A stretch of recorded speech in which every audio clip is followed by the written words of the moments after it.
Iran के दिग्वंत सर्वोच्च नेता अयतुल्ला अली खामनेई के अंतिम विदाई का सिलसिला तेहरान में जारी है। दुनिया भर के नेता और विदेशी प्रतिनिधिमंडल उन्हें श्रद्धांजलि देने पहुंच रहे हैं, लेकिन कूटनीति और शोक के इस बड़े मंच पर अचानक एक विवाद खड़ा हो गया है। विवाद की वजह बनी है अंतिम संस्कार में पढ़ी गई कुरान की एक खास आयत, जिसने सऊदी अरब की हाई प्रोफाइल मौजूदगी को भी फीका कर दिया। आखिर क्या है इस आयत का मतलब और अंतिम विदाई में क्यों मचा है बवाल? ईरान ने अपने पूर्व सुप्रीम लीडर को अंतिम विदाई देने के लिए सप्ताह भर चलने वाले राजकीय समारोह की शुरुआत कर दी है। इस मौके पर व्यापक अंतर्राष्ट्रीय भागीदारी देखने को मिल रही है। रूस के वरिष्ठ नेता दिमित्री मेदवेदेव ने तेहरान पहुंचकर ईरानी राष्ट्रपति मसूद पेजिशकियान से मुलाकात की और मॉस्को तेहरान के मजबूत रिश्तों को फिर से पुख्ता किया। रूस, चीन, पाकिस्तान और इराक समेत कई देशों के अधिकारी इस समारोह का हिस्सा बने। जानकारों का मानना है कि ईरान हालिया युद्ध और तनाव के बाद खामनेई के अंतिम संस्कार को दुनिया के सामने राष्ट्रीय एकता और प्रतिरोध की एक शक्तिशाली प्रदर्शन के रूप में पेश कर रहा है। इस समारोह में सबका ध्यान सऊदी अरब के प्रतिनिधि मंडल पर भी था। 3 जुलाई को सऊदी उप विदेश मंत्री वालिद अल खुरैजी के नेतृत्व में सऊदी अधिकारियों ने तेहरान में आयोजित राजकीय समारोह में अपनी श्रद्धांजलि अर्पित की। लेकिन सऊदी अरब की इस कूटनीतिक पहल पर अचानक एक विवाद का साया पड़ गया। दरअसल समारोह के दौरान ऐतिहासिक बद्र के युद्ध का जिक्र करने वाली कुरान की आयत की तिलावत की गई। क्या कहती है ये आयत? आखिर इस आयत में ऐसा क्या है जिसने सबका ध्यान खींचा है? ये आयत मुख्य रूप से 2 सेनाओं के बीच टकराव का वर्णन करती है। एक सेना वो जो अल्लाह की राह पर लड़ रही थी और दूसरी सेना अविश्वासियों काफिरों की थी। इस आयत में स्पष्ट रूप से यह संदेश दिया गया कि अल्लाह जिसे चाहता है उसे जीत दिलाता है। अंतिम संस्कार जैसे मौके पर इस खास आयत के पढ़े जाने ने सोशल मीडिया पर विवाद खड़ा कर दिया। आलोचकों का तर्क है कि इस आयत के जरिए ईरान ने हालिया संघर्ष में खुद को ईश्वरीय समर्थन प्राप्त पक्ष के रूप में चित्रित करने की कोशिश की है। इस आयत के चुनाव और इसकी टाइमिंग ने अली खामनेई को दी गई सऊदी प्रतिनिधिमंडल की हाई प्रोफाइल श्रद्धांजलि को पूरी तरह से फीका कर दिया। अंतर्राष्ट्रीय राजनीति में हर शब्द और हर इशारे के गहरे मायने होते हैं। एक ऐसे कार्यक्रम में जहां पूरे क्षेत्र के प्रतिनिधिमंडल आपसी गिले शिकवे भुलाकर शामिल हो रहे थे, वहां एक ऐसे वाक्य ने संवेदनशीलता और तनाव की एक नई परत जोड़ दी है। क्या ईरान का यह कदम जानबूझकर दिया गया एक कूटनीतिक संदेश था या महज एक संयोग? इस पर आपकी क्या राय है? हम कमेंट बॉक्स में जरूर बताएं।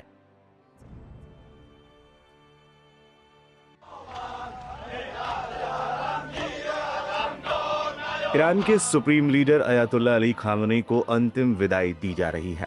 शनिवार को तेहरान के ग्रैंड मुसल्ला में लाखों लोग उन्हें श्रद्धांजलि देने के लिए जुटे हैं।